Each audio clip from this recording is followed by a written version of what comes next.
Hell's Angel went to donate at a nursing home. Then he saw his missing estranged daughter. The sun had not yet climbed over the tree line when Rex Mason stepped out of the back door of the clubhouse. The air was cool and damp. It smelled like motor oil and wet grass. He liked mornings like this, quiet ones, the kind where nobody needed anything from him yet. He walked across the gravel lot toward his bike. His boots crunched with each step. The sound was steady and familiar, like a heartbeat he could count on. His motorcycle sat apart from the others, a black 1987 Harley Softail, worn in all the right places. The chrome was a little dull near the exhaust pipes, but the engine was perfect. He had made sure of that. He crouched down beside it and checked the tire pressure with his thumb, then ran his hand along the front fork like he was greeting an old friend. Behind him, the clubhouse was already stirring. He could hear voices inside, the clatter of coffee mugs, someone laughing too loud for this hour. The guys were getting ready for the charity run, loading up the truck they had rented to haul the donated supplies.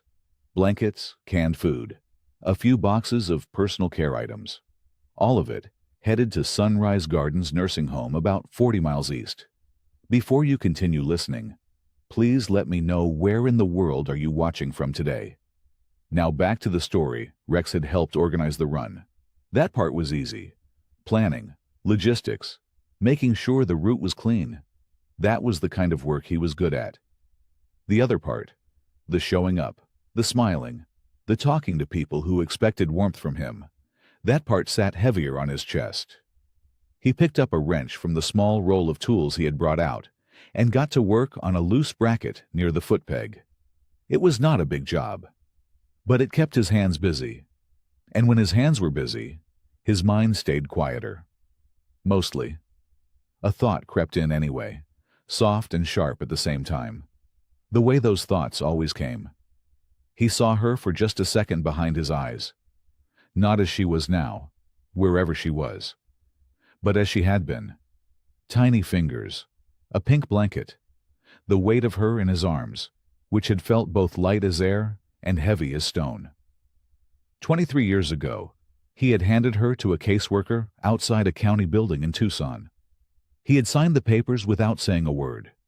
He had walked to his bike and driven away without looking back. Not because he did not love her, but because he had believed, down in whatever was left of his heart at 22 years old, that she deserved better than anything he could give her. He still believed that. He just did not know anymore if believing it made it okay. He tightened the bracket and put the wrench down. "Rex." The voice came from the doorway. He looked up. It was Danny, one of the younger guys in the club. 29, stocky, always wearing that beat-up denim cut with the patch that was starting to peel at the corner. Danny was holding 2 cups of coffee. He walked over and held one out. Rex took it without a word. "Truck's almost loaded," Danny said. "Hector wants to roll out by 8:30. Rex nodded. He wrapped both hands around the cup and looked out past the lot to where the road began. Danny did not leave. He stood there a moment, then said, "You riding with us or taking your own line?" Rex looked at him. "I wasn't planning on going to the home." Danny raised an eyebrow. "You organized the whole thing." "I organized the route." "Same difference." Danny took a sip of his coffee. "Those folks out there are expecting the club, Rex, not just a truck full of stuff. Hector already told them we'd all be coming in together." Rex looked back at the road. He was quiet for a long moment.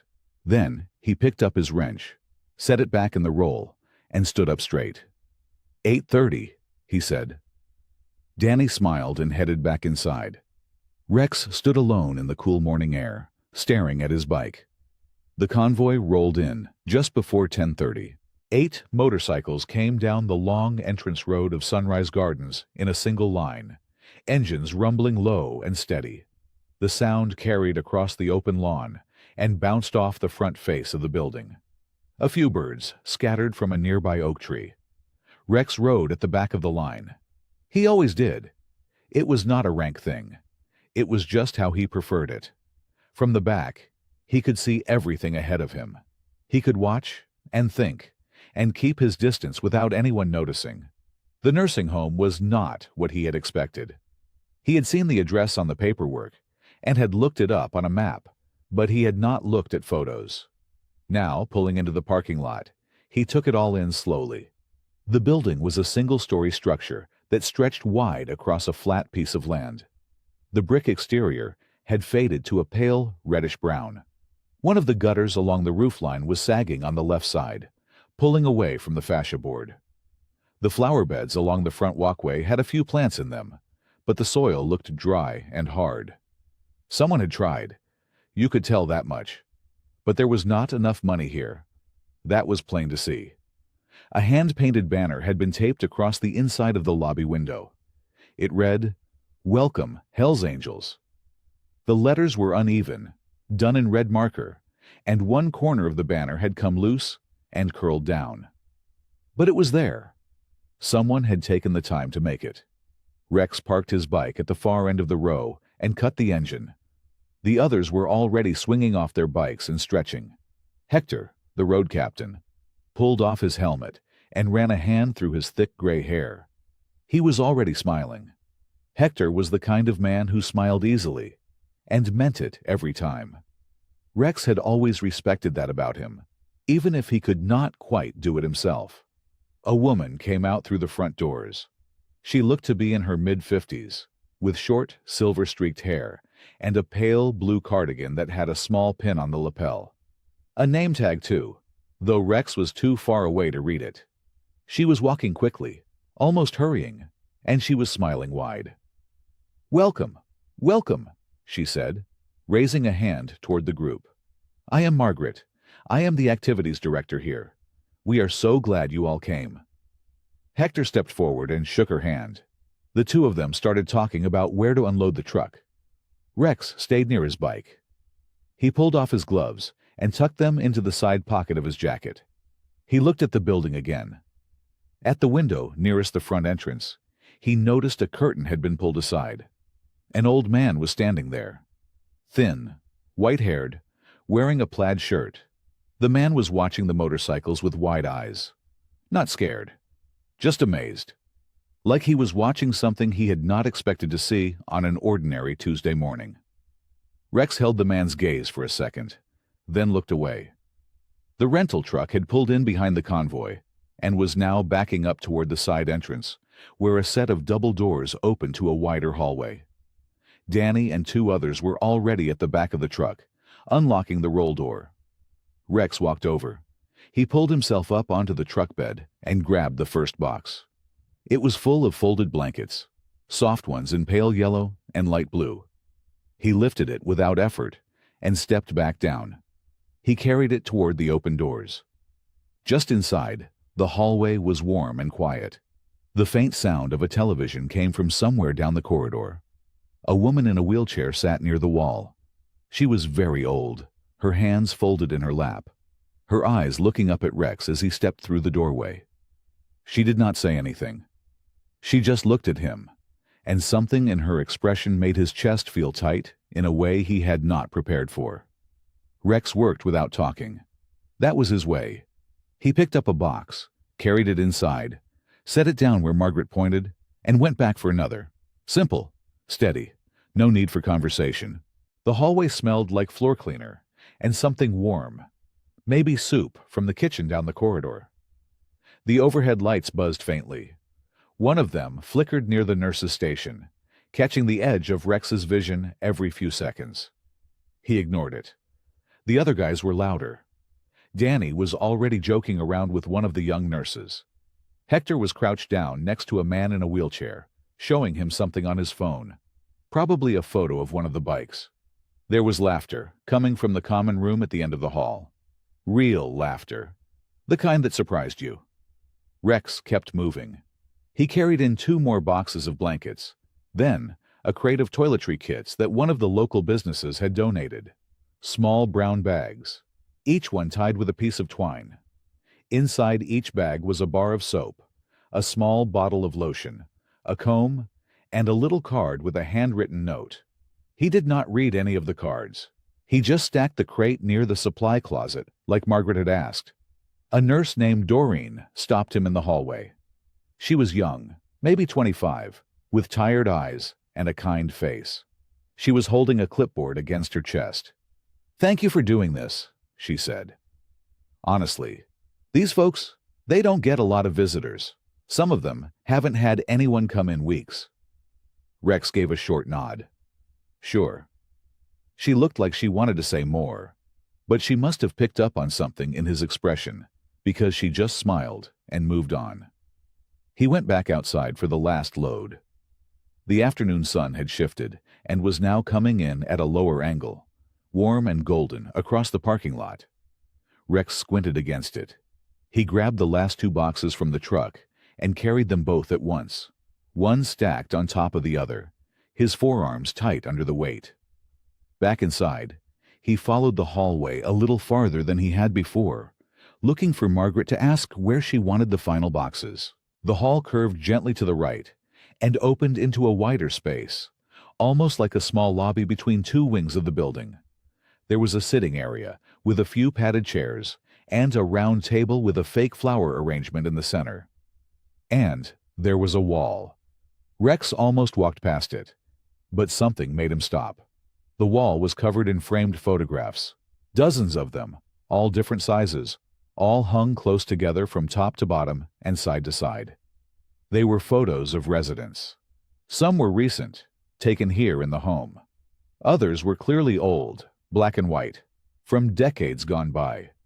Younger faces in older clothes, wedding photos, military portraits, a woman holding an infant, smiling down at the baby with her whole heart showing on her face. Rex stood there with both boxes still in his arms. He looked at the photos one by one, moving slowly across them with his eyes. A man in a Navy uniform. A little girl with pigtails standing in front of a Christmas tree. A couple on the steps of a church, young and bright-eyed, the whole world ahead of them. Then his eyes landed on one photo near the middle of the wall. It was a woman, maybe 30 years old in the picture, holding a newborn baby wrapped in a white blanket. The baby was so small. The woman was looking straight at the camera, but her arms were curled tight around that little bundle, like nothing in the world could make her let go. Rex's jaw tightened. His throat closed up. He stood very still, staring at that photograph, and somewhere deep inside his chest, something pressed hard against his ribs. Not pain exactly. Something older than pain. He thought about a baby girl he had held once, 24 years ago, and then never held again. Someone touched Rex on the arm. He flinched, just slightly, but enough. "You okay there, big guy?" It was Danny, grinning, a half-eaten granola bar in his free hand. "You look like you seen a ghost." Rex set the boxes down against the wall. "I'm fine. Where's Margaret?" "Activity room, down that way." Danny pointed with the granola bar. "They got bingo going. You should come." "I'm good." Danny shrugged and wandered off, already looking for someone else to talk to. Rex picked up the boxes again and followed the hallway until he heard voices. A lot of them. Some laughing.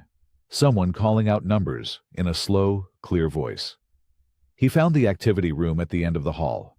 It was a wide room with big windows along one side that let in the afternoon light. Long tables were set up in rows, each one covered with bingo cards and little plastic chips in different colors. Most of the residents were seated at the tables. A few volunteers moved between them, helping with the chips, leaning down to hear something, patting a hand gently. The walls were painted a soft yellow, though the color had faded in patches. Paper decorations hung from the ceiling, cut into star shapes, some of them coming loose at one corner and drooping down. A small folding table near the window held a coffee urn, a tray of cookies, and a stack of paper cups. Rex spotted Margaret near the back of the room, talking to one of the nurses. He carried the boxes over to her. "Last 2, he said. She looked up and smiled wide. "Perfect. Just set them right there, sweetheart. I was starting to worry we left them in the truck. He put the boxes down beside the folding chairs stacked against the wall. You should stay a while, Margaret said. She was already looking back at the room, watching over everything, like a woman who could not quite turn her mind off. Some of these folks just want somebody to sit with them. Rex said nothing. But he did not leave either. He stood near the wall and looked out at the room. An old man at the nearest table was carefully arranging his bingo chips in a straight line, even though the caller had already moved past 3 numbers.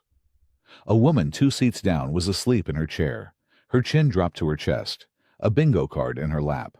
Nobody bothered her. A volunteer crouched beside a tiny woman in a red cardigan, the two of them laughing quietly about something only they knew. It was loud and slow at the same time. Busy in the way that quiet places get when people finally feel safe enough to take up space. Rex crossed his arms and leaned back against the wall. He watched. The caller, a cheerful man with a bright green vest, announced the next number. A few people groaned. Someone near the window slapped her hand on the table and said, "Oh, come on now," and everybody around her laughed. That was when Rex noticed the young woman near the window. She was sitting slightly apart from the nearest table, her wheelchair angled toward the glass, rather than toward the game. She was not playing. She was just looking outside. Her dark hair was pulled back loosely, and she had a blanket folded across her lap. She looked young, maybe early 20s, too young to be here the way the others were here. Rex watched her for a moment. She had a stillness to her. Not a sad stillness. More like someone who had learned how to be quiet inside themselves. Then she turned her head, slowly, like she had felt someone looking. Her eyes found Rex across the room. He did not look away in time. And then his gaze dropped for just 1 second, the way your eyes move without asking permission, down to her right hand resting on the arm of the wheelchair. There was a mark on her wrist, a birthmark, deep reddish brown, roughly the size of a quarter, shaped almost like a small flame. Rex stopped breathing. Rex stood still for a long moment. The room kept moving around him. The caller announced another number. Someone cheered. A volunteer laughed at something near the cookie table. All of it felt very far away. His eyes stayed on the birthmark. He had seen that mark before. Not on a grown woman. On a tiny, soft wrist. On an infant he had held for less than 10 minutes before handing her to a social worker and walking out of a hospital without looking back. That was 22 years ago. He forced himself to breathe. His chest felt tight, like something was pressing on it from the inside. He uncrossed his arms and pressed one hand flat against the wall behind him, steadying himself without making it obvious. The young woman had already looked away. She was facing the window again, her profile calm, her hands resting still in her lap. Rex told himself it was nothing. Birthmarks were common. Lots of people had marks on their wrists. He was reading into something because he was tired and emotional, and this place was already pulling at things he kept buried deep. He told himself all of that, and then he pushed off the wall and started walking toward her anyway. He moved slowly. He was not a small man. He knew that. Big shoulders, thick arms, heavy boots that made noise on the floor whether he wanted them to or not. He tried to walk softer. He picked up an extra blanket from the supply box near the door as he passed it, giving himself a reason to be moving in her direction. He stopped a few feet away from her wheelchair. "Hey," he said. His voice came out lower than he meant it to. She turned her head. Up close, her eyes were dark brown, steady and watchful. She looked at him the way someone looks at a door they are not sure is safe to open, taking in the leather vest, the patches on it, the size of him, the tattoos climbing up his neck. He held up the blanket a little. "Thought you might want another one. Gets cold near the windows sometimes." She did not answer right away. Her eyes moved over him again. Careful, measured. She was not panicking, but she was not relaxed either. Her right hand, the one with the birthmark, shifted slightly in her lap. "I already have one," she said. Her voice was quiet, but even, not shaky. She nodded toward the folded blanket across her legs. "Right," Rex said. "Sorry." He lowered the extra blanket. He felt a little ridiculous. He had walked over here with a blanket like some kind of excuse. And now he was standing there holding it with nowhere to go. He should have walked away right then. That would have been the smart thing. Instead, he said, "You're not playing bingo." She looked at him for a second. Then, the corner of her mouth moved. Not quite a smile, but something. "Neither are you," she said. "Fair enough." He glanced at the window she had been staring out of. The parking lot was visible from here. His motorcycle was out there with the others, parked in a row near the front entrance. "You live here?" he asked. Then he caught himself. "Sorry. That's a weird thing to ask." "It's fine." She shifted in the chair. "Sort of. I stay here while I wait for a placement. Transitional care." She said it simply, without self-pity, like it was just a fact about her life, the same as any other. Rex nodded slowly. He did not know what transitional care meant exactly, but he did not ask. "I'm Rex," he said. She looked at him again. That same careful, measuring look, but underneath it, something else was flickering. A small, cautious curiosity, like a light behind a frosted window. "Callie," she said. Rex felt the name land somewhere in the middle of his chest. He kept his face still. He was good at that.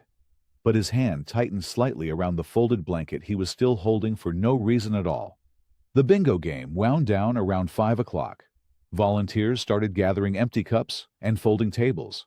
A few of the residents were guided back to their rooms by staff members in pale blue scrubs. The overhead lights in the activity room buzzed and flickered once, before settling into a steady, warm glow. Rex had spent the last hour helping stack chairs and carry boxes back to the supply closet near the front desk. Physical work, simple work, the kind that kept his hands busy and his mind from going somewhere he was not ready for it to go. He told himself he was done thinking about the girl in the wheelchair. He told himself that more than once. By the time he carried the last box down the hallway, most of the other Hells Angels had drifted toward the shared lounge near the east wing. It was a wide, low-ceilinged room with mismatched couches and a small television mounted on the wall. A few residents were settled in there already. A nursing home staffer named Donna, a sturdy woman in her 50s, with reading glasses pushed up on her forehead, was handing out small cups of evening juice and keeping a gentle eye on everything. Rex stepped inside and found a seat on a couch near the back wall.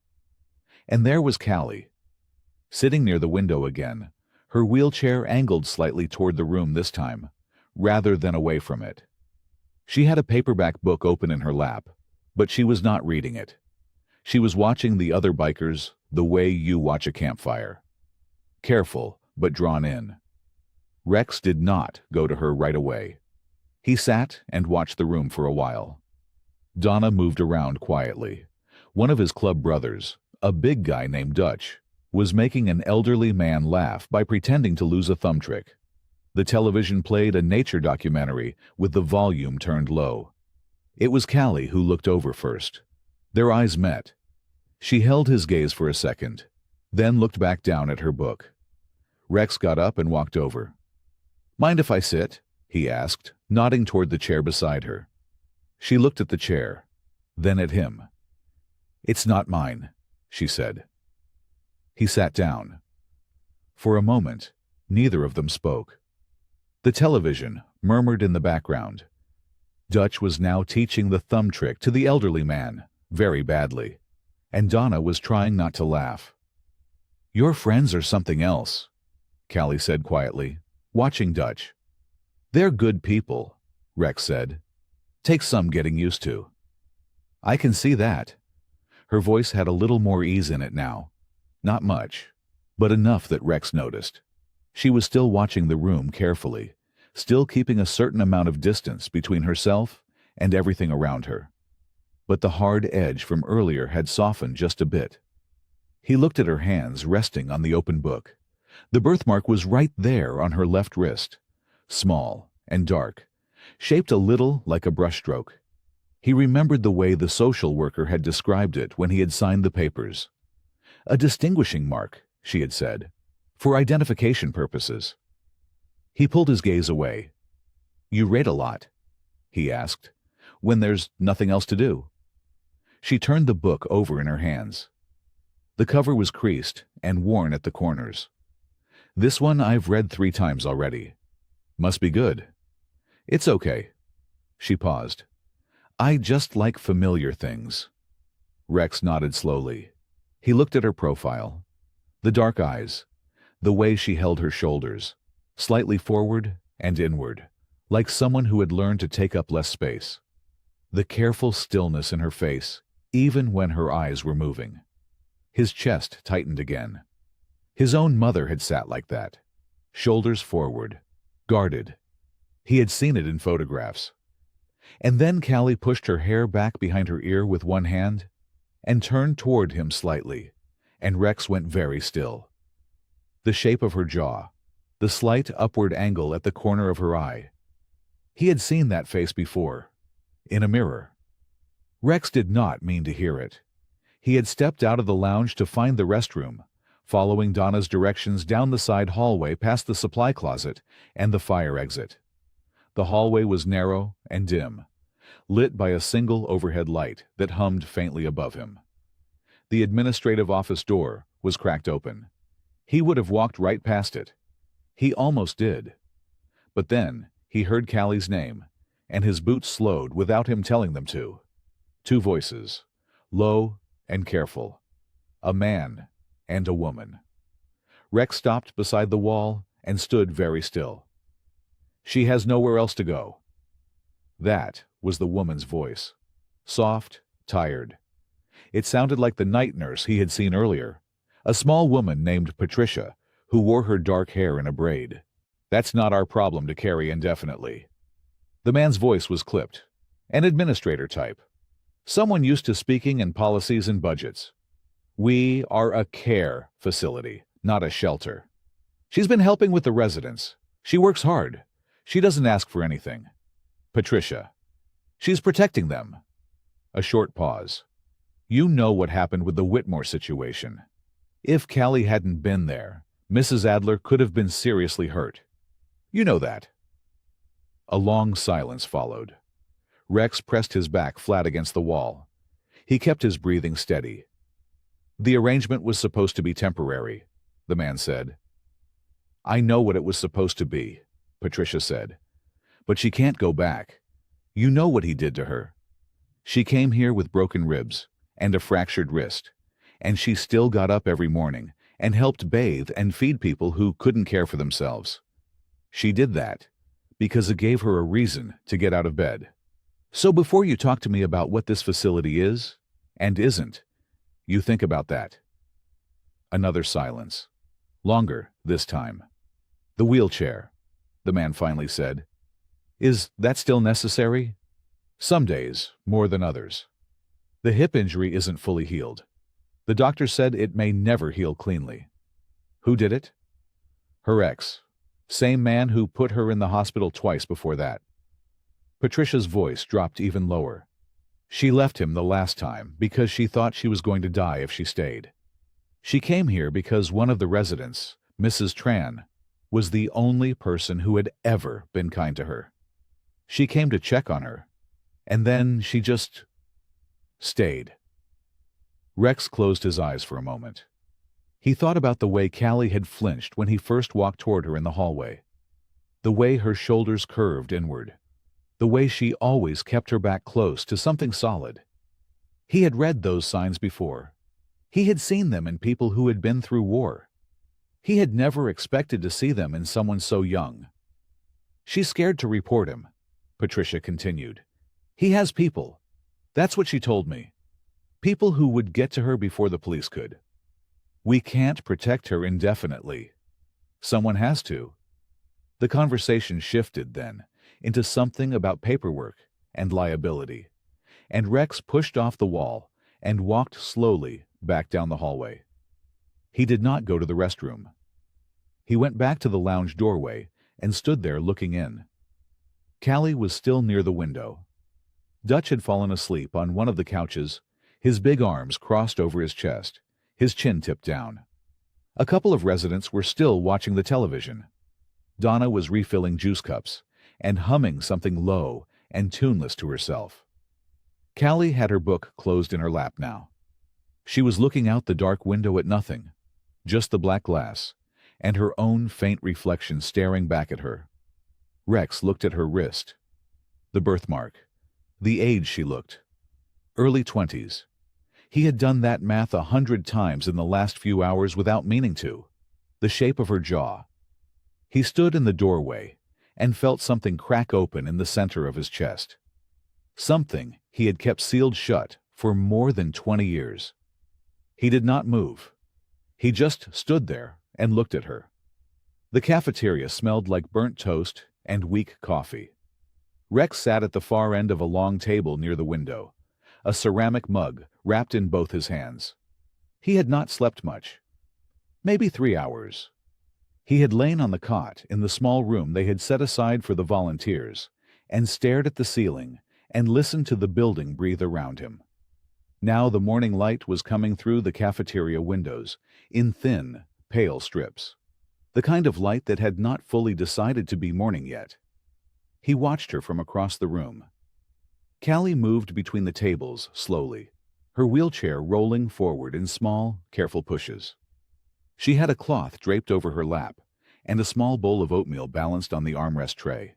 She stopped beside an old man who sat slumped near the wall, his white hair thin and uncombed, his hands resting loosely on the table like they had forgotten what they were for. She said something to him. Rex could not hear it from where he sat. But the old man's head lifted. Just a little. Just enough. She set the bowl in front of him and adjusted his spoon so it was easier to reach. Then she stayed right there beside him, not rushing off, not looking around the room for something else to do. She just sat with him while he ate. Rex took a slow sip of his coffee. It tasted like hot water, with a memory of coffee in it. He did not care. He kept watching her. She was patient in a way that did not look forced. Some people were patient the way a person holds their breath, waiting for it to be over. Callie was not like that. She seemed genuinely present with each person she helped, like each one of them was the only person in the room. She moved on to an elderly woman in a pink robe who was struggling to open a small carton of orange juice. Callie took it gently, opened it, pushed the straw in, and handed it back without making a fuss about it. The woman said something, and Callie smiled. A real smile, not the polite kind. Rex turned his mug slowly in his hands. He thought about what Patricia had said through that cracked office door. Broken ribs, fractured wrist, twice in the hospital before that. He looked at her left hand as she reached across the table to straighten a napkin. The wrist. Even from here, he could see the faint difference in how she held it. The slight stiffness. The way she favored her right side without thinking about it. He had spent 20 years not knowing. He had spent 20 years telling himself that whoever she was with was better than what he could have given her. That it was the right thing. That a baby deserved a real home and not a life built around a motorcycle and a club and men who settled things the hard way. He had believed that. Most days, he had believed that. A chair scraped beside him, and he turned. An elderly woman lowered herself slowly into the seat next to his. She had sharp blue eyes, and white hair curled close to her head. She wore a pale yellow cardigan, and she smelled like lavender powder. She looked at him the way old people sometimes did, straight and unhurried, like she had already decided she was going to talk to him and was just getting settled first. "You were watching our Callie," she said. Rex set his mug down. "Just drinking my coffee." The woman smiled like she did not believe him even slightly. "She's a good girl." She folded her small hands on the table. Reminds me of something she does. Can't always put my finger on it. She tilted her head. You know what I found in the back of my old memory box last week? A little baby bracelet. The plastic kind they put on newborns in the hospital. She let out a soft breath. Funny the things you hold on to. Rex went very still. The courtyard behind the nursing home was small and tired-looking. A few concrete benches sat in a loose circle around a garden that had seen better days. The flower beds were mostly dry dirt, with a few stubborn weeds pushing up through the cracks. A single oak tree stood in the corner, old and thick, its branches reaching out over the fence like it was trying to get somewhere else. Rex sat on one of the benches with his elbows on his knees and his hands loose between them. The afternoon sun was warm on his back. Somewhere behind the fence, a car passed slowly.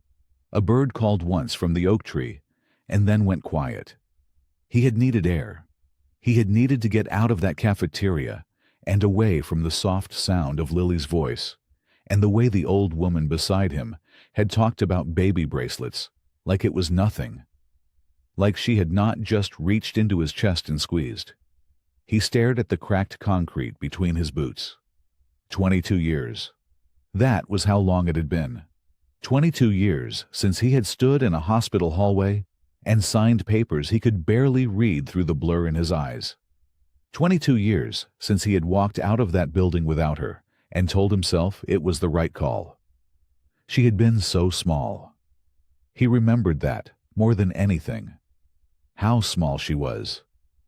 Pink and wrinkled and already looking at the world like it owed her an explanation. She had a birthmark on her left wrist, a small one, curved slightly. The nurse had called it a stork bite and laughed softly, like it was a sweet thing. He had not laughed. He had pressed his thumb gently against it and memorized it. He had known even then that it might be the only thing he ever had of her. Rex leaned back and looked up at the sky. It was a pale, washed-out blue. A few thin clouds moved slow and high above him. He had made his choice with the best he had in him at the time. That was what he told himself on the hard nights. He had been 23 years old and knee-deep in a life that had no room for a baby girl. Her mother was gone. There was no family to speak of. There was the club and the road and a future that looked more like a warning than a promise. So he had let her go. He had let someone else give her what he could not. The hard part was not the decision. The hard part was every year that came after it, every birthday that passed, every little girl he ever saw in a parking lot or a diner or a gas station, holding her father's hand, and the way his gut would tighten up like a fist. He rubbed his face with both hands. He did not know what Lily was to him yet. Not for certain. He had no proof. He had a birthmark and a gut feeling, and an old woman talking about baby bracelets at 7 in the morning. That was all. But something in him would not let it go. A sudden sharp sound cut across the courtyard. Rex was on his feet before he had even thought about it. It came from just inside the back door. A crash. Then a voice, high and frightened, an old woman's voice. He crossed the courtyard in 4 long strides and pushed through the door. The hallway just inside was narrow and dim. A metal food cart had tipped sideways against the wall, trays scattered across the floor. An elderly woman in a blue robe stood pressed against the wall with both hands over her mouth, her eyes wide with fright. And Lily was in front of her. She had put herself directly between the woman and the fallen cart. Her wheelchair was sideways, one wheel still spinning slow. She had one arm stretched back, shielding the woman behind her, and her face was tight with pain, but she had not moved. She had not moved 1 inch. The dining hall smelled like warm bread and canned peaches. Long tables ran in 2 rows down the center of the room, each one covered with a plain white cloth and a small paper flower in a plastic cup. The overhead lights buzzed softly. Half of them flickered. The windows along the far wall had gone dark with the evening, and someone had taped a hand-drawn paper sun above the serving counter, like a small act of hope. Rex carried his tray to a table near the window and sat down. He did not plan it. He had simply looked up from the serving line and seen Lily at the far end of the second table, sitting alone with a bowl of soup and a piece of bread she had not touched yet. She was looking out the dark window. Her wheelchair was tucked close to the table edge. Her left hand rested on the cloth beside her bowl, the inside of her wrist turned slightly upward. He looked away. He sat down. He picked up his fork. But 2 minutes later, without fully deciding to, he stood up and moved his tray down to the empty seat across from her. She looked up when he set it down. Her eyes went careful, the way they always did. Quick and measuring, like she was already figuring out the distance to the door. "Mind if I sit here?" Rex asked. She looked at him for a moment. Then she shook her head. He sat down. For a while, neither of them said anything. The dining hall filled up slowly around them. Staff helped residents into seats. Spoons clinked against bowls.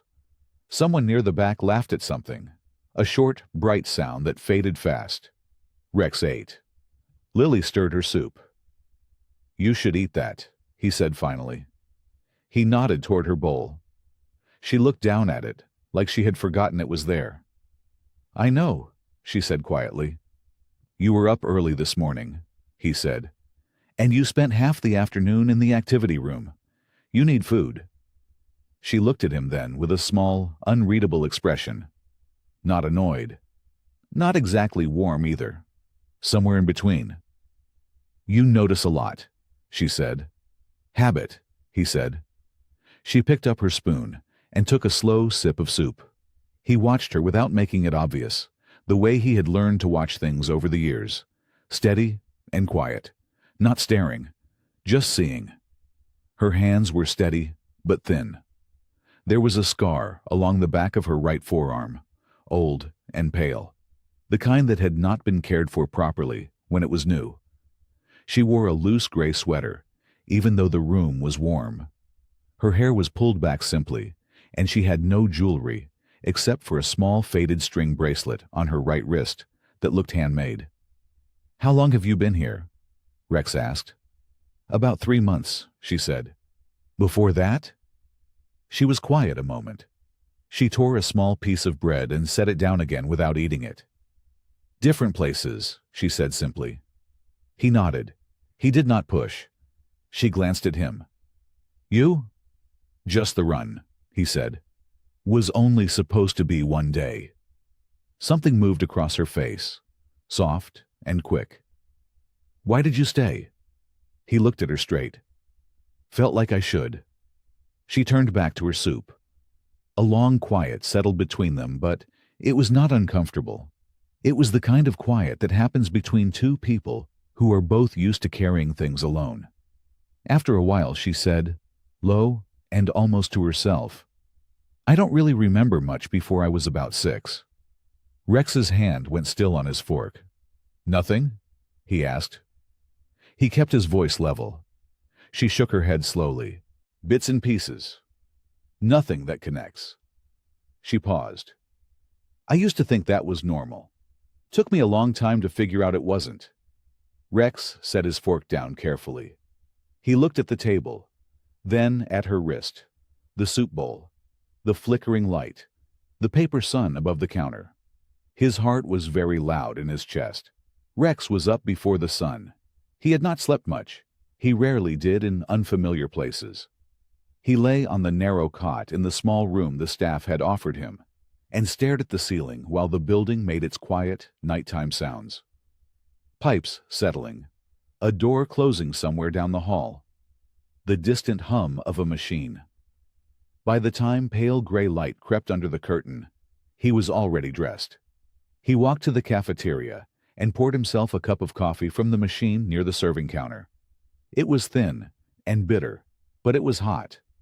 He stood near the window and drank it slowly, watching the parking lot outside go from dark to gray to pale yellow as the morning came.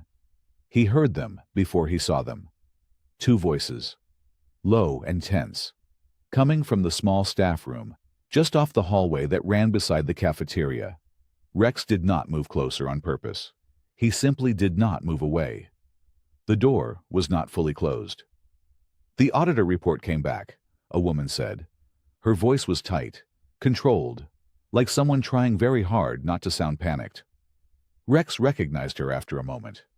Sandra, the head nurse. A short woman with reading glasses. She kept on a chain around her neck, and a way of moving through the halls, like she was always carrying something heavy. "How bad?" a man's voice asked. That was Gerald, the facility manager. Rex had seen him twice. A thin man in a wrinkled button shirt who always looked like he had just received bad news. "Bad enough," Sandra said. 3 resident accounts drained over 14 months. The families are being notified today. 2 of them have already called. They are threatening legal action against the facility. A pause. "Against us?" Gerald said. "Against anyone they can name," Sandra said. "The lawyer says the liability depends on what we knew and when we knew it, and what we did about it." Another pause. Longer this time. "We didn't know," Gerald said quietly. "I know we didn't know," Sandra said. "But someone used this facility's systems to do it. Used our records, our trust." Her voice dropped lower, but Rex could still hear the edge in it. "These are people who couldn't protect themselves, Gerald. Their families trusted us." Rex took a slow sip of his coffee. He looked out the window at the empty parking lot. A sparrow landed on the edge of a concrete barrier near the entrance, looked around once, and flew away. "What about the girl?" Gerald asked. Rex went still. "Lily is still here voluntarily," Sandra said. "She gave her statement to the police weeks ago. She's cooperating fully." "Is she safe here?" Sandra did not answer right away. That pause was its own kind of answer. "The detective called me yesterday afternoon," she said finally. "They have not been able to locate Harlan yet." Harlan. Rex turned the name over in his mind. It sat there hard and cold like a stone. "He knows she talked," Gerald said. It was not a question. "They believe so," Sandra said. "They're saying residents and staff should be alert. That's all they told me. Be alert." Gerald made a low sound that was not quite a word. "She can't stay here indefinitely," he said. "We don't have security. We barely have enough staff to cover the night shifts." "I know that," Sandra said. "But she has nowhere to go, and she won't leave until she knows the residents are safe. That's just who she is." Rex heard a chair scrape. Footsteps. The sound of the staff room door opening wider. He did not move.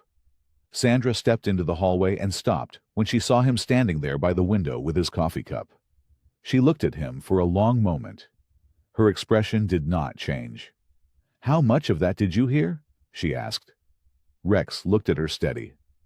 "Enough," he said. Sandra did not send him away. That surprised him a little. He had expected her to close the staff room door and tell him politely but firmly that it was none of his business, that he was a guest here, that the charity run was finished, and he and his people were welcome to head home whenever they were ready. Instead, she looked at him for a long moment, then looked down at the floor, then looked back up. "Come in," she said. Gerald was sitting at the small table inside the staff room, with a folder open in front of him. He looked up when Rex stepped through the door. His expression was uncertain, a little wary. Rex understood that look. He had been getting it his whole life. He pulled out a chair and sat down without being asked. Sandra poured herself a cup of coffee from the same machine Rex had used. She sat across from him. Gerald stayed where he was. "We don't have a plan," Sandra said plainly. "I want you to know that going in. We have a detective who calls every couple of days and tells us to stay alert. We have residents who are frightened. We have a young woman who refuses to leave. And we have no way to keep any of them safe if the man who did this decides to come back." Rex wrapped both hands around his coffee cup. "Tell me about Harlan," he said. Gerald shifted in his seat. Sandra was the one who answered. "His full name is Harlan Briggs," she said. "He worked here for 2 years as a care coordinator. Had all the right paperwork, all the right references. Turned out the references were fake." She paused. "He had access to resident files, financial records. He built relationships with the residents who had no regular family contact. Gained their trust." Her jaw tightened. Then he used that trust to redirect their pension deposits into accounts he controlled. "How did it come out?" Rex asked. "Lily," Sandra said simply. Rex looked at her. "She was a volunteer then," Sandra said. "She came in twice a week to read to residents and help with activities. She noticed things. Small things at first. A resident who seemed confused about money she was sure she had. Another who mentioned signing papers she did not remember signing." Sandra set her coffee cup down. "Lily kept notes. For months she kept notes. She brought them to me, and I brought them to the board, and eventually the police were called." "And Harlan ran," Rex said. "Before they could bring him in, yes." The room was quiet for a moment. Rex looked at Gerald. "You said you don't have security," Rex said. Gerald shook his head. "We have one overnight staff member on duty. That's it." Rex nodded slowly. He looked at the folder on the table. Then he looked back at Sandra. "I've got 6 men still here," he said. "They were planning to head out tomorrow morning." Sandra watched him carefully. "I can ask them to stay," Rex said. "They know how to keep watch. They know how to make a property feel less like an easy target." He paused. "They're not police, but they're not nothing either." Gerald opened his mouth. Sandra put her hand up slightly, and he closed it again. "Why would you do that?" Sandra asked. "Not suspicious. Just honest." Rex looked down at his cup. "Because somebody should," he said. Sandra held his gaze for a long moment. Then she gave a single nod. "I'll need to make some calls," she said. "Talk to the board. Talk to the detective." "You do that," Rex said. He pushed back his chair and stood. "I'll talk to my guys." He found them out in the parking lot just after 6 in the evening, leaning against their bikes in the cooling air. He stood in front of them and laid it out plain. No extra words, just the facts. When he was done, there was a short silence. Then Decker, his oldest road brother, crossed his arms and said, "We staying?" Rex looked at him. "We're staying," he said. The common room was quiet by 7 o'clock. Most of the residents had been helped back to their rooms for the evening. The overhead lights had been dimmed to a soft yellow glow. Someone had left a small radio on near the window, and it played something slow and gentle that Rex could not quite name. He found Lily in the corner of the room near the bookshelf. She was sitting in her wheelchair with a worn paperback open in her lap, but she was not reading it. She was staring at the window, at the dark glass and the faint reflection of the room behind it. Rex pulled a chair over and sat down a few feet away. She looked at him when he sat. She did not flinch this time. That small change was not lost on him. "Long day," he said. "They're all long here," she said. But she said it without bitterness, more like someone stating a fact about the weather. Rex nodded. He looked at the bookshelf beside her. The spines were faded. Some of the titles were barely readable. He could see a Bible with a cracked cover, a large print crossword book, a thin volume of poetry with a water stain along the bottom edge. "Sandra told me what you did," Rex said. "With Harlan." Lily went still. "Not afraid, just careful." "She told me how you kept notes," he said. "How you brought it to her." Lily looked down at the book in her lap. Her thumb moved slowly along the edge of the pages. "Somebody had to," she said quietly. Rex looked at her. "She didn't tell me everything, though," he said. "I got the feeling there was more." The radio played softly in the corner.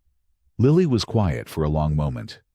Then she closed the book and set it on the armrest of her wheelchair. "There was a woman," Lily said. "Margaret. She was 81 years old.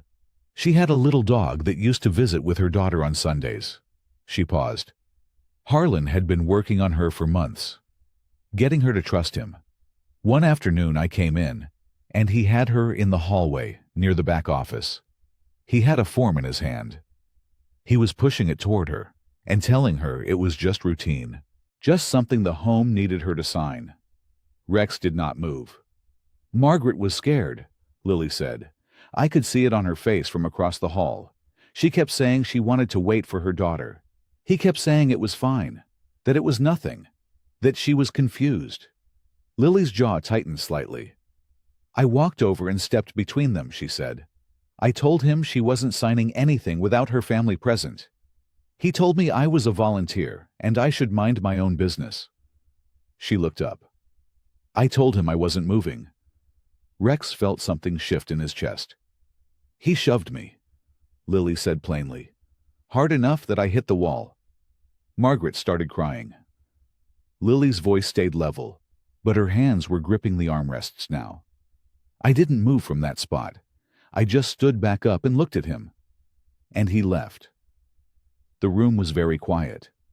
Rex sat with that for a moment, with the image of this young woman, small and already carrying visible damage from whatever life had put her through, standing between an 81-year-old and a man trying to take something from her. Standing back up, he felt something he had not expected to feel. It was not just protectiveness. He had felt that before. It was something quieter and harder to name, something that sat deep behind his ribs and did not move when he tried to breathe past it.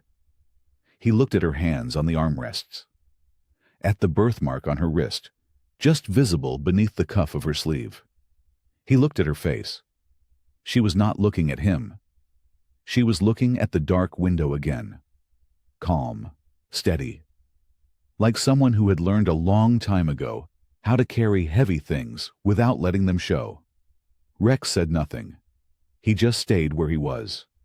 The hallway was empty. The overhead lights had been switched to their nighttime setting. A single row of small bulbs along the baseboard cast a pale blue glow across the linoleum floor. It made everything look underwater, quiet and still, and far away from the rest of the world. Rex stood outside room 14. Lily's room. He had not planned to be here. After their conversation in the common room, he had gone back to the small side room the staff had offered him for the night. He had lain down on the narrow cot, with his boots still on, and stared at the ceiling for a long time, listening to the building settle around him, listening to the distant sound of someone coughing 2 hallways over. Sleep had not come. He sat up after a while, sat on the edge of the cot with his elbows on his knees and his hands loosely folded. The leather of his vest creaked when he moved. He thought about what Lily had said. Somebody had to. He thought about her standing in that hallway between Margaret and a man twice her size. Standing back up after being shoved into a wall. Not running, not crying out, just standing back up and holding her ground. He thought about the birthmark on her wrist. It was shaped like a small crescent, pale against her skin, just inside the bone. He had seen that exact shape before, once, 22 years ago, in a hospital room under fluorescent lights, when a nurse had handed him a tiny bundle, wrapped in a yellow blanket, and he had looked down at the most perfect thing he had ever seen in his life. And then he had walked away. He had told himself it was the right thing. He had told himself a man like him had no business raising a child. No stability, no softness, nothing a baby girl needed to grow up whole and safe. He had signed the papers with a hand that barely shook, because he had trained himself, by then, not to let things show. He had walked out into a gray October morning and gotten on his bike and ridden until the road ran out, and then he had turned around and ridden back. He had never stopped carrying it. Rex pushed himself off the cot and walked. He did not decide to walk to room 14. His feet just took him there, down the main corridor, and left at the nurse's station, and then down the quieter wing where the long-term residents stayed. He stopped outside her door. It was closed. A small whiteboard hung beside it with her name, written in blue marker. Lily. Just the one name. No last name. He had noticed that before, and not said anything about it. He raised his hand. His knuckles were an inch from the door. He stood there. His whole chest felt tight.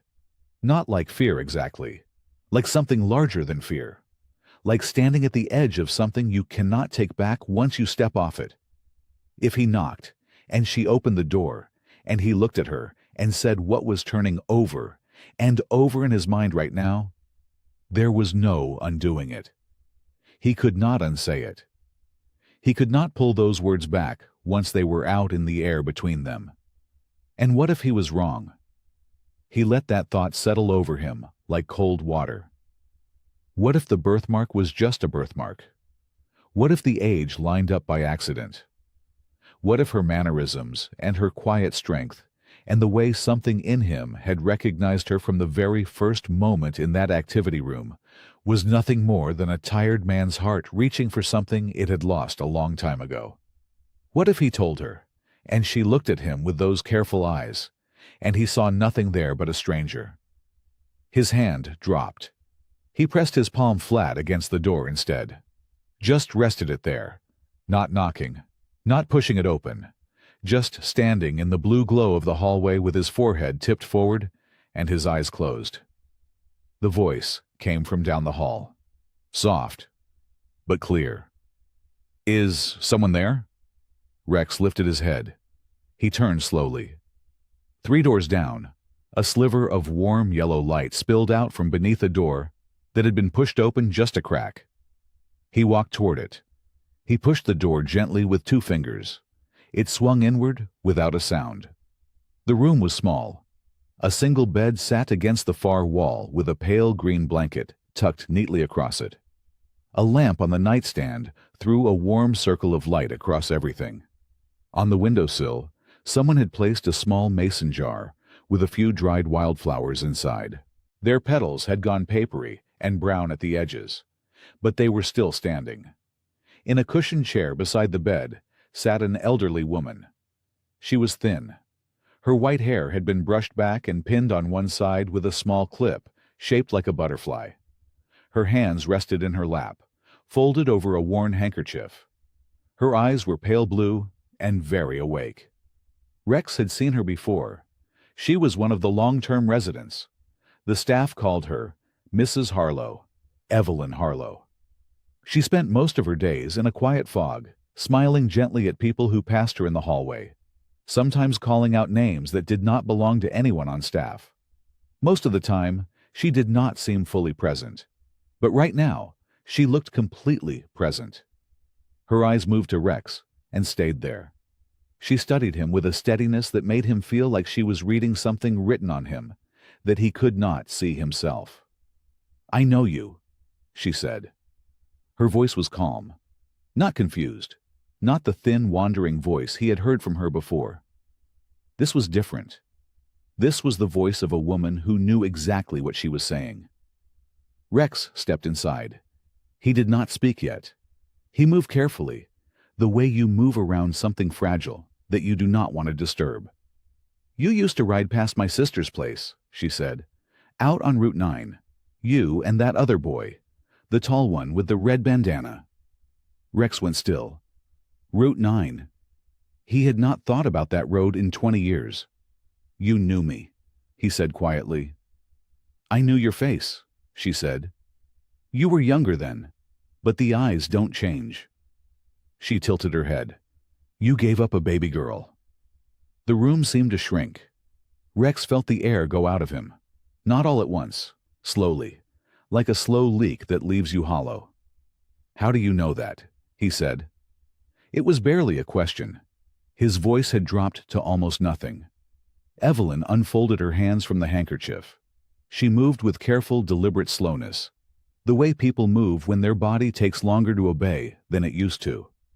She reached down beside the chair and lifted a small fabric pouch from the floor. It was old. The color had faded to a dusty rose. She held it out to him with both hands. Rex crossed the room. He crouched down in front of her chair so they were at eye level. He took the pouch from her hands. His fingers found the small button at the top. He pressed it open. Inside was a bracelet. It was a hospital bracelet, the kind they put on newborns. The plastic was yellowed, and the paper strip inside had faded, but the letters were still there, stamped in pale blue ink. Baby Girl Mason. His breath stopped. His hands were not shaking, but only because he was pressing them together hard. The bracelet caught between his palms like something he was afraid would disappear if he let go. "She came here 6 weeks ago," Evelyn said. Her voice was very gentle. "They brought her in from the hospital. She had been hurt. I saw her wrist when the nurses were checking her over." She paused. "I recognized the mark. I have been waiting for someone to come." Rex looked up at her. His eyes were full. "She is here," he said. Evelyn nodded once, slowly, like something settling into place after a very long time. "She is down the hall," she said. "She has been here the whole time." Rex did not sleep. He sat on the edge of the narrow cot in the small room the staff had offered him for the stay. His boots were still on. His vest was still on. The hospital bracelet was in his right hand, held loosely between his fingers, and he had not put it down since Evelyn pressed it into his palms the night before. The room was dark, except for the thin gray light beginning to press through the curtain. He looked at the bracelet. Baby Girl Mason. He had held her once. Just once. She had been so small that his entire hand covered her back completely. She had smelled like something clean and new. Something he had never smelled before and never smelled since. He had stood there in that hospital hallway with her wrapped in a white blanket, and he had told himself he was doing the right thing. He had told himself she deserved better than what he could give her. A clubhouse was no place for a baby. A man like him was no kind of father. He had believed that. For 22 years he had believed that. Now he sat in the gray early morning, and he was not so sure what he had believed and what he had simply told himself, so he could walk away. He pressed his thumb over the faded letters on the bracelet. Outside the window, a bird started up somewhere in the garden. One clear note repeated 3 times, then silence, then again. Rex stood. He walked to the window and pulled the curtain back with one hand. The garden below was still and pale in the early light. Dew sat on the grass in small bright drops. A stone path curved through a cluster of rose bushes that had not been pruned in a while. Their branches reached out in long, tangled arms across the path. At the far end of the garden, there was a wooden bench beneath an old oak tree. The tree was wide and solid, and its roots had pushed up through the ground around the base in thick, arching ridges. Nobody was out there yet. Rex let the curtain fall. He turned and walked to the small sink in the corner of the room. He ran the cold water and bent down and pressed his wet hands against his face and held them there. The cold helped. It made the spinning in his chest slow down just a little. He lifted his head and looked at himself in the small mirror above the sink. He looked older than 45 right now.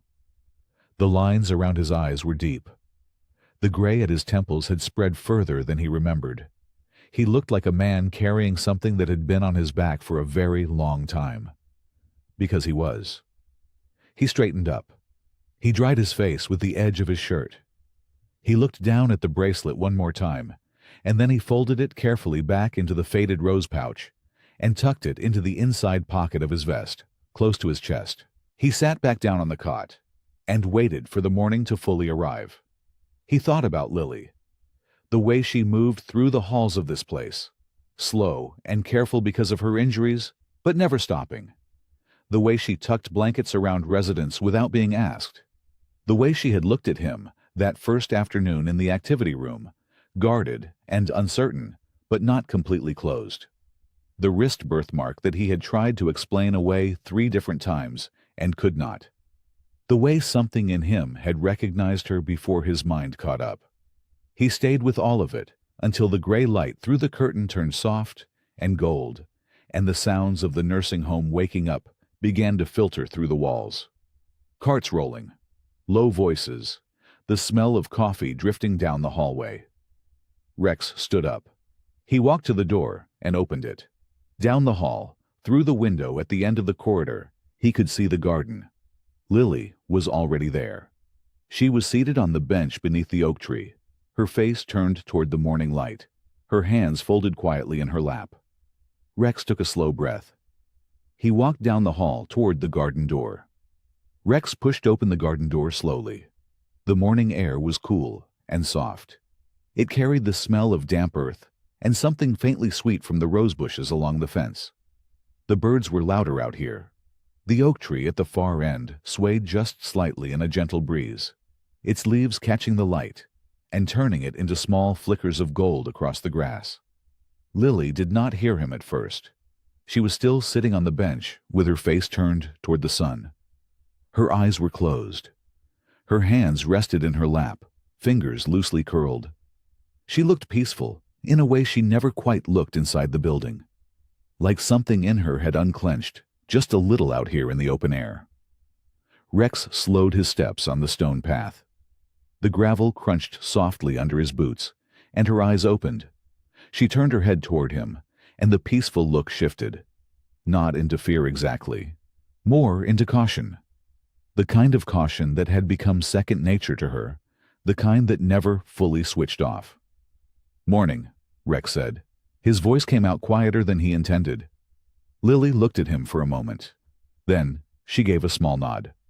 "Morning." Rex gestured toward the bench. "Mind if I sit?" She shifted slightly, making room, even though there was already plenty of space. He sat down at the far end, leaving a respectable distance between them. He rested his forearms on his knees and looked out at the garden the same way she had been doing.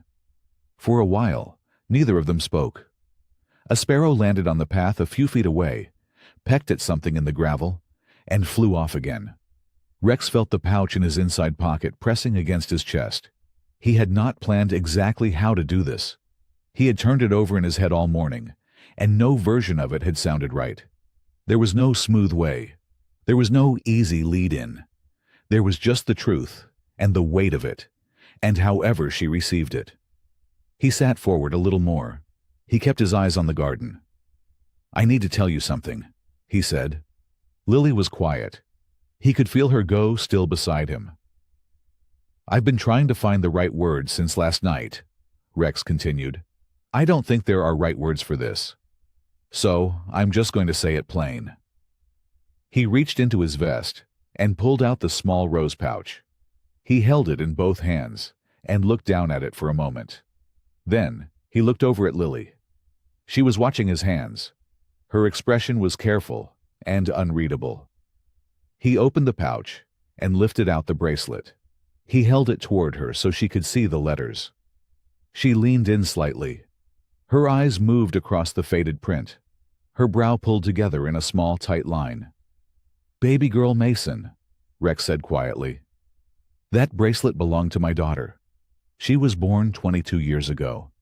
I made a choice that I have regretted every single day since." He paused.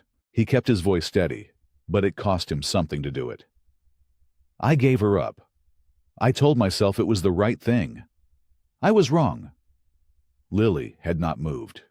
Rex looked at her directly. "Mrs. Harlow told me last night about the baby she cared for, about how that baby came to be at this place." He stopped. "Lily, I think that baby was you." The silence that followed was not soft. It was the kind of silence that fills a room after something has broken. Lily stared at the bracelet. Her chest rose and fell in one slow, uneven breath. Then she looked up at him, and the caution in her eyes had cracked open into something much harder to look at. It was confusion, raw and searching, and underneath the confusion was fear. "What are you saying to me?" Her voice was barely above a whisper. "What are you actually saying?" She pulled back slightly on the bench, her shoulders drawing in, her whole body going tight. The counseling room was small. It had a round table in the center with 4 plain chairs around it. A window on the far wall looked out onto the side yard where the laundry lines hung, and a single pine tree stood crooked in the afternoon sun. The walls were painted a pale yellow that had faded over time into something closer to cream. A box of tissues sat on the table. A framed print of a lighthouse hung slightly crooked above the door. Lily sat across from Rex, with her arms folded tight across her chest. She had not touched the bracelet. It sat on the table between them, small and fragile-looking, the engraved letters facing up. Rex had not reached for it either. It stayed there like something neither of them knew what to do with. A staff member named Carol had offered to stay in the room. Lily had said no. Carol had closed the door quietly behind her, and now the only sounds were the distant hum of a cart in the hallway and the muffled chirp of birds outside the window. Lily's jaw was tight. Her eyes were red but dry. She had cried earlier, briefly, out in the garden, before she stood up abruptly and walked herself inside without another word. Rex had followed at a careful distance. Carol had guided them both here without anyone really deciding to come. Now, Lily looked at the table, then at the window, then finally at Rex. "You don't know," she said. Her voice was flat. "You're guessing." Rex did not argue with that. "Mrs. Harlow was very clear," he said. She remembered things that lined up. The timing, the name on the bracelet, the way she described the infant she took in. "Mrs. Harlow has good days and bad days." Lily's voice went sharp. "Everyone here knows that. Last night was a good day." Lily pushed her chair back slightly. Not standing, just creating more distance. "So one old woman has a clear moment in the middle of the night, and suddenly you think I'm your daughter." She said the last 2 words carefully, like they were fragile or dangerous. Like saying them out loud gave them more power than she wanted them to have. Rex looked at her steadily. "I think it's worth finding out for sure." "And what if you're wrong?" she said. "What then? You right away and I'm just supposed to go back to whatever this is?" She gestured vaguely at the room, at the building around them. Her hand shook slightly as she lowered it. Rex did not look away. "And what if I'm not wrong?" That landed hard. Lily looked down at the bracelet again. Something moved across her face, a flicker of something she could not quite contain, before she pulled it back in. Her throat worked like she was swallowing something difficult. "I don't know who I am," she said quietly, more to herself than to him. "I never really have. I was moved around a lot growing up. I stopped asking questions because the answers were never good." She looked up at him, and her eyes were raw now. "And now you come in here, and you sit across from me, and you tell me this big thing, and you look at me like you already believe it. And I don't know what to do with that." Her voice broke on the last few words. Rex opened his mouth and then closed it again. There was nothing that would fix this moment. He knew that. Some things just had to hurt before they could heal. Lily stood up abruptly. Her chair scraped against the tile floor. "I need some air," she said. She was already moving toward the door, one hand gripping the frame as she pushed through it. Rex stayed seated. He did not follow her. He looked at the bracelet on the table, and the empty chair across from him, and the box of tissues that had not been touched, and he let her go. Because she needed to. The sun had barely touched the tops of the trees when the black truck pulled into the parking lot. It came in slow. Too slow. The kind of slow that was not casual. It was the slow of someone who wanted to see everything before being seen. Rex was outside on the front steps.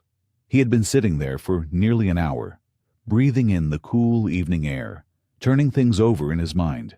The bracelet, Lily's face, the sound of her voice when it broke. He had his elbows on his knees, and his eyes were low when the headlights swept across the cracked pavement and made him look up. He watched the truck park along the far edge of the lot, away from the overhead light. Nobody got out right away. Rex stayed still. He did not move or speak. He just watched, the way a man watches something he already does not trust. After about 2 minutes, the driver's door opened.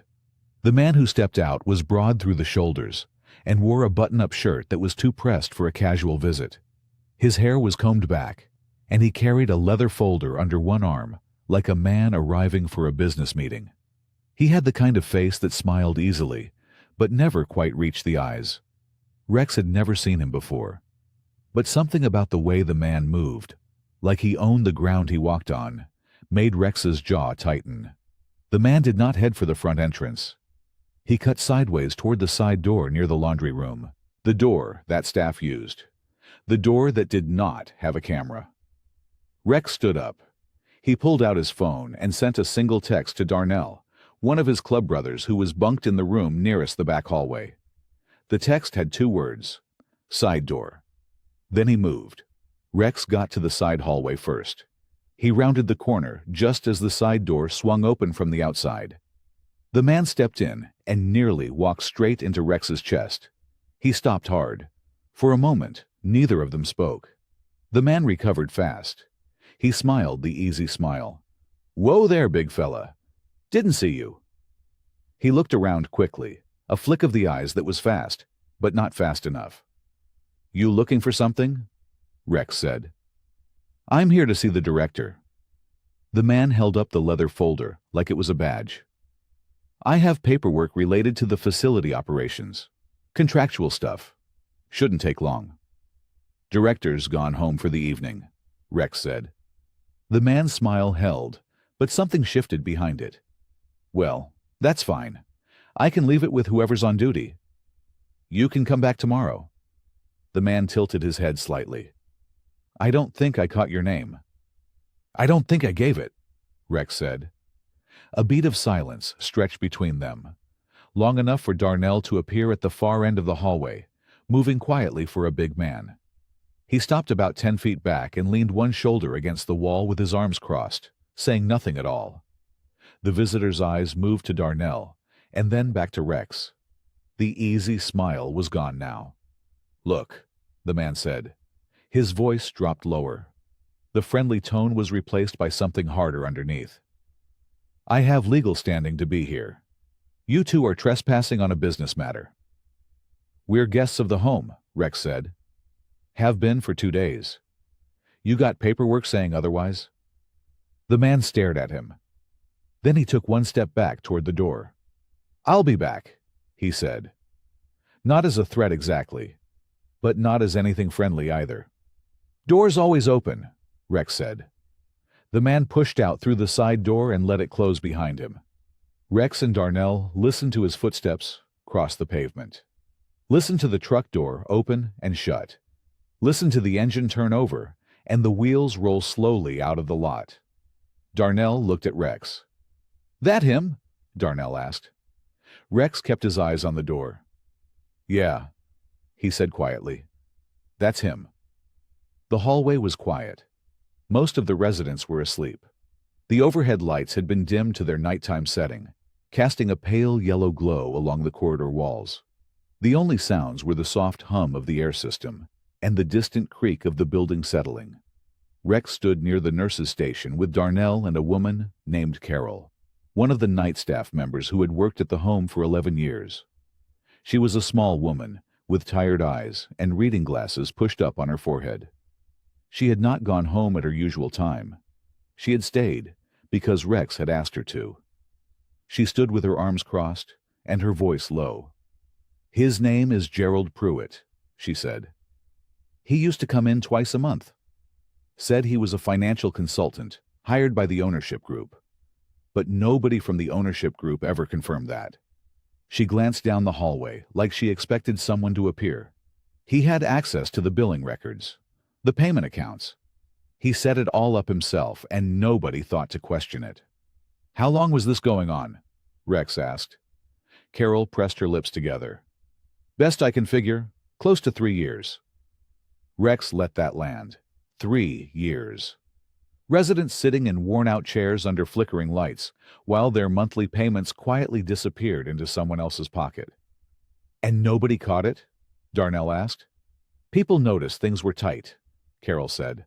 "Supplies running low, maintenance calls going unanswered.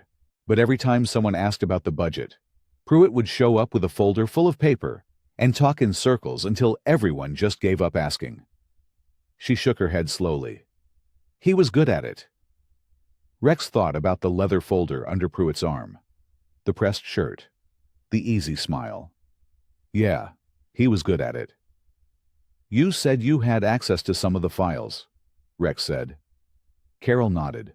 She moved around the nurse's station counter and sat down at the computer. Her fingers moved across the keyboard with the confidence of someone who had done this 1,000 times. She pulled up a financial management screen and leaned toward the monitor. "The director gave me her login before she left," Carol said quietly. "She knows something is wrong. She just doesn't know how wrong yet." Rex moved around the counter and stood behind her. Darnell stayed near the hallway, keeping watch. The screen filled with rows of numbers, account names, transaction dates, dollar amounts going in and dollar amounts going out. Rex was not an accountant. He had never pretended to be. But even he could see that something was off. Payments marked as supplies had no corresponding delivery records. Maintenance invoices listed work on rooms that had not been touched in years. And there was a vendor account, listed simply as PG Consulting, that appeared again and again, pulling money out every single month like clockwork. "PG," Rex said. Carol looked at him. "Pruitt Gerald," she said. "Or Gerald Pruitt, depending on how you arrange it." Rex exhaled slowly through his nose. Carol clicked further into the account history and pulled up a transfer log. The numbers went back 34 months. Consistent, methodical, never too large in any single withdrawal. Just enough to stay under the kind of threshold that triggered automatic flags. Whoever set this up knew exactly what they were doing. "Can you print this?" Rex asked. "Already on it," Carol said. The printer on the desk clicked on and began pushing out pages. Rex picked up each sheet as it came through, stacking them carefully. His hands were steady, but his chest was tight. These pages were not just numbers. They were proof. Proof that real people, elderly and vulnerable and forgotten, had been slowly robbed by a man with a pressed shirt and a leather folder, and a smile that did not mean anything at all. Rex held the stack of printed pages in both hands. "We need to get these somewhere safe tonight," he said. Carol nodded. "I know someone we can call." The sun had not fully risen yet. A thin gray light pressed through the windows of the nursing home hallway, soft and pale, like it was still making up its mind. The building was quiet in the way only early mornings can be. Hushed, slow. Like the whole place was taking one long breath before the day started. Lily sat in her wheelchair near the end of the corridor, a thin blanket across her lap. She had not slept much. Her mind had been too loud, turning the same thoughts over and over like rocks tumbling in a current. Rex's voice, the bracelet, Mrs. Harlow's face, all of it pressing against the inside of her chest, looking for a way out. She had come out here to get away from the four walls of her room. She had not expected to see him. Rex was at the far end of the hallway, near Mr. Delgado's room. Mr. Delgado was 81 years old and had trouble getting out of bed in the mornings. His hands shook badly, and his knees gave him grief, and he was too proud to call for a nurse most of the time. He would sit on the edge of his mattress and wait, and hope that someone noticed. This morning, someone had. Rex stood just inside the doorway, one large hand resting gently on the old man's arm as he helped him to his feet. He was not rushing. He was not making a big deal of it. He just stood there, steady and patient, while Mr. Delgado found his balance. When the old man finally straightened up and gave a small nod, Rex handed him his walking cane, without a word. No fuss, no look-at-me moment. He just helped, like it was the most natural thing in the world. Lily watched from the end of the hall. She did not want to be watching. She told herself to look away, but something about the scene held her still. There was something in the way Rex moved that she had not expected from a man his size. Careful, measured, like he understood that the people around him were fragile, and he was adjusting himself accordingly, pulling back his edges so they would not feel crowded or afraid. Mr. Delgado said something, and Rex gave a short, quiet laugh. Not a loud laugh, not a performance. Just a real sound, low and warm, gone as quickly as it came. Lily felt something shift in her chest, just slightly, just enough to notice. She looked down at her hands in her lap. The birthmark on her left wrist caught the pale morning light. She had always had it. She had stared at it so many times over the years that it had just become part of her, like the shape of her nose, or the way her hair curled near her temples. She never thought much about where it came from. She thought about it now. And then, without really choosing to, her mind drifted somewhere else. A flash, quick and soft, like the corner of a photograph. Warmth. A low rumbling sound, like an engine, like something big and steady moving beneath her. And a feeling. Not a picture exactly. More like a sensation. The feeling of being held, of being completely small and completely safe at the same time. She could not explain it. She did not know where it came from. But it settled into her chest in a way that did not feel new. It felt old. It felt like something she had known once and then lost without understanding that she had lost it. She pressed her hand against her sternum, like she could hold the feeling in place. Down the hallway, Rex finished helping Mr. Delgado and stepped back into the corridor. He had not seen her yet.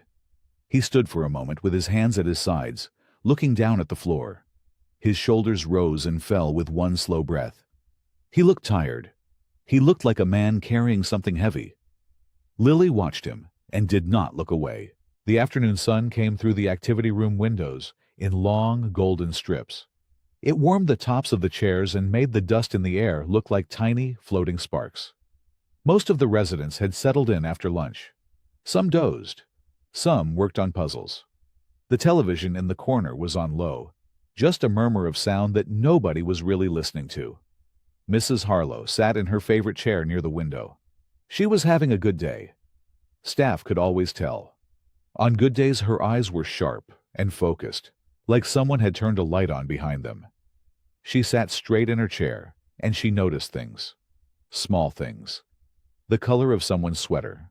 The sound of rain coming before it arrived. The look on a person's face that they were trying to hide. Today she noticed Lily. Lily had wheeled herself into the activity room quietly, the way she always moved through spaces, careful and small, like she was always slightly worried about taking up too much room. She had settled near the window, not too close to anyone. Her hands rested in her lap. She was looking outside at nothing in particular. Rex had come in a few minutes later. He stood near the doorway with his arms folded, not quite joining the room, not quite leaving it either. Mrs. Harlow looked at the two of them, one at the door, one at the window. She patted the empty chair beside her. "Lily, dear," she said. Her voice was soft, but clear. "Come sit with me." Lily hesitated. Then she wheeled herself over. Mrs. Harlow looked past her toward the door. "You too," she said to Rex. He unfolded his arms. He pulled a chair over without a word and sat down on the other side of the old woman, his big frame looking slightly out of place among the small furniture and the soft afternoon light. Mrs. Harlow folded her hands in her lap and looked down at them for a moment. Then she began to speak. "I was a nurse," she said. "Not here. A long time ago. At a clinic in a small town you probably never heard of." She paused. "A young man came in one night. He had a baby girl with him. She was so tiny." She smiled faintly at the memory. "He sat in the waiting room and he held her like she was made of glass. Like he was scared to breathe wrong." Lily was very still. Rex stared at the floor. "He did not want to give her up," Mrs. Harlow said quietly. "I want you to know that. I want you both to know that. It was not a careless thing. He sat with that baby for 3 hours before he could make himself let go. She exhaled slowly. He was so young, and he had nothing. No home that was safe enough. No family that could help. And the club life he was part of back then. She shook her head gently. He believed she deserved more than what he could give her. That was the only reason. Lily's throat moved. She did not speak. He left something with her. Mrs. Harlow continued. She reached into the pocket of her cardigan and touched the small bracelet there, not pulling it out, just resting her fingers against it. And I kept watch over that little girl for as long as I could. As long as I was able. Her voice went quiet and thin near the end of that sentence, like a candle burning low. She turned and looked at Lily. You had a birthmark, she said simply. Right here. She touched her own wrist. Lily looked down. The room felt very still. Outside, the sun was beginning its slow descent. The golden light through the window deepened, going from bright afternoon yellow to something softer and warmer. The kind of light that made the whole world look like it was settling into something gentle. Lily sat with her hands in her lap and looked at her wrist for a long moment. Something inside her was very quiet. Not empty. Just quiet. Like a held breath. The garden behind the nursing home was small. Just a stretch of cracked concrete path, a few wooden benches, and some patchy grass that nobody had gotten around to cutting properly. There was a rose bush along the far fence that had grown wild and tall, and a single bird bath in the center that had long since gone dry.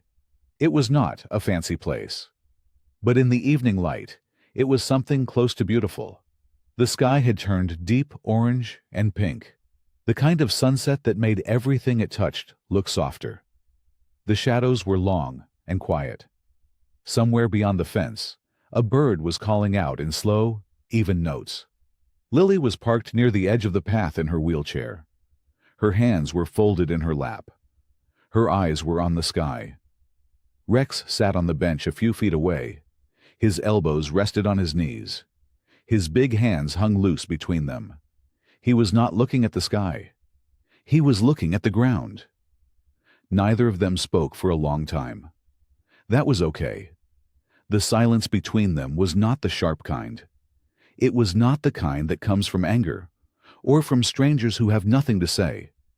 It was the kind that comes when two people are both holding something too big to put into words right away. Something that needs space around it before it can breathe. A breeze moved through the garden. It lifted a few dry leaves off the ground and carried them gently along the path before setting them down again. Rex turned his head and looked at her. She was thin. Even sitting still, she looked like someone who had carried too much for too long. There were shadows under her eyes and a careful tightness in the way she held herself, like a person who had learned not to fully relax, because relaxing sometimes meant getting caught off guard. He knew that feeling. He had lived inside it for most of his adult life. You don't have to say anything, Rex said.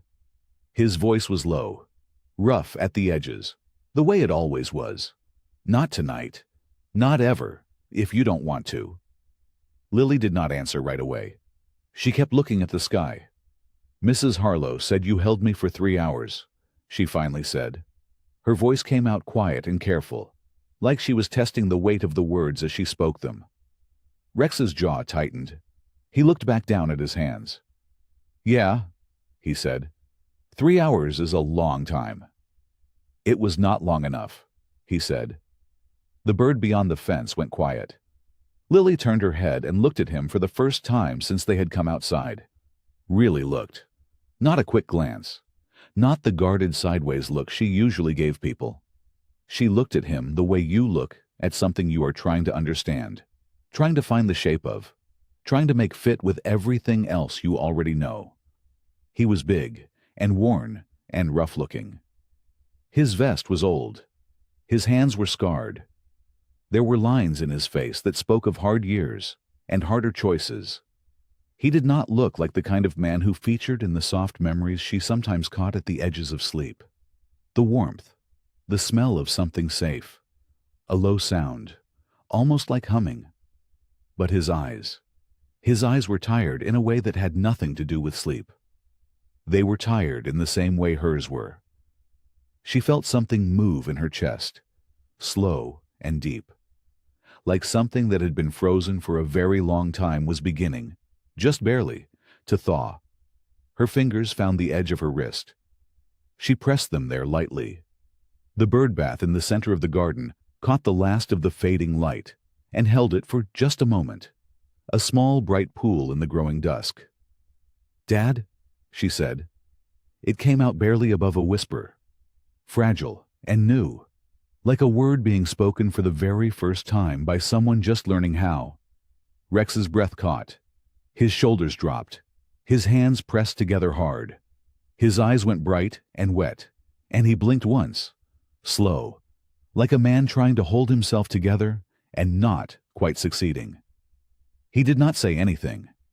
He did not need to. The common room smelled like coffee and old carpet and something warm baking in the kitchen down the hall. It was not a grand room. The couches were mismatched. The television in the corner was old and sat slightly crooked on its stand. A few framed puzzles hung on the walls, finished and glued and pressed behind glass by residents with steady hands and patient hearts. The fluorescent light above the far table flickered every few minutes, but nobody ever seemed to mind. It felt like a room that had been lived in. Really lived in. The kind of room that holds people the way a cupped hand holds water. Rex sat on one of the wide couches near the window. Lily was beside him in her wheelchair, close enough that their arms almost touched. Neither of them had moved far from the garden. They had simply come inside when the cold crept in, settling here without any discussion, like it was the most natural thing in the world. Mrs. Harlow was in her usual chair across the room. She was wrapped in a yellow blanket that one of the staff had draped around her shoulders. Her eyes were soft and knowing. She had not said much since they came in. She did not need to. She watched the two of them with the quiet satisfaction of someone who had waited a very long time to see a thing made right. One of the night staff, a young woman named Danny, with dark braids and tired eyes, brought over 2 cups of tea without being asked. She set them on the small table between Rex and Lily and gave them both a gentle smile before stepping back. Small kindnesses. That was what this place ran on. Small kindnesses passed from hand to hand, day after day, even when the walls were peeling and the lights were dim. Rex wrapped his big hands around the mug. The warmth of it spread up through his palms. He looked down at it for a moment. "I thought about you every single year," he said. Not loudly, not dramatically, just plainly, the way a person says something true. "On your birthday. First thing every morning." Lily looked at the steam rising from her own mug. "What did you think about?" she asked. "Whether you were okay," he said. "Whether you were warm. Whether somebody was taking care of you right." She was quiet for a moment. "Sometimes somebody was," she said. "And sometimes nobody was." Rex nodded. He did not flinch from that. He took it the way a man takes something he knows he deserves to hear. "I know," he said. "And I'm sorry." Lily turned her head and looked at him. The fear that had lived behind her eyes for so long had not disappeared entirely. It was still there. It probably would be for a while. But it had moved back some, made a little room. "Mrs. Harlow said you were young," Lily said. "She said you were scared." "I was," Rex said. "That's the truth. But being scared doesn't make it right." "No," Lily said. "It doesn't." She paused. "But it makes it something I can try to understand," she added. Rex looked at her. She was looking back at him steadily now, carefully, with something in her expression that was not quite forgiveness yet, but was pointed in that direction, like a compass needle still settling toward north. He nodded once, slow and grateful. Across the room, Mrs. Harlow closed her eyes and smiled. The sunrise came in pale gold and quiet. Rex stood just outside the front door of the nursing home, his boots on the cracked front steps, his hands in the pockets of his worn jeans.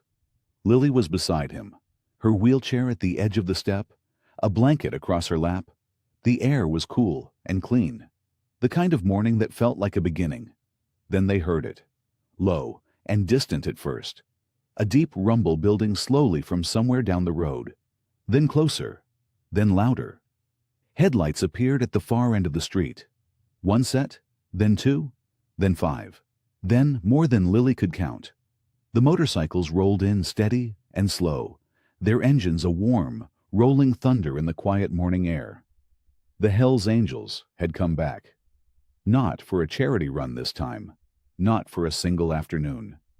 They pulled into the lot one by one and cut their engines. The silence that followed was full and solid. Big men in worn leather climbed off their bikes. Some of them carried boxes. Some of them carried tools. One of them had a bucket of paint. Rex did not say a word. He just stood there and watched them come. Lily looked up at him. Something moved across her face. Something soft and wide open that she did not try to hide. She reached out and touched the back of his hand with her fingers. He turned his hand over and held hers. They stood together in the new morning light, father and daughter, as the rumble of engines faded and the work of rebuilding something broken quietly began. I hope you like this story. Please share what's your favorite part of the story and where in the world you are watching from. Have a wonderful day.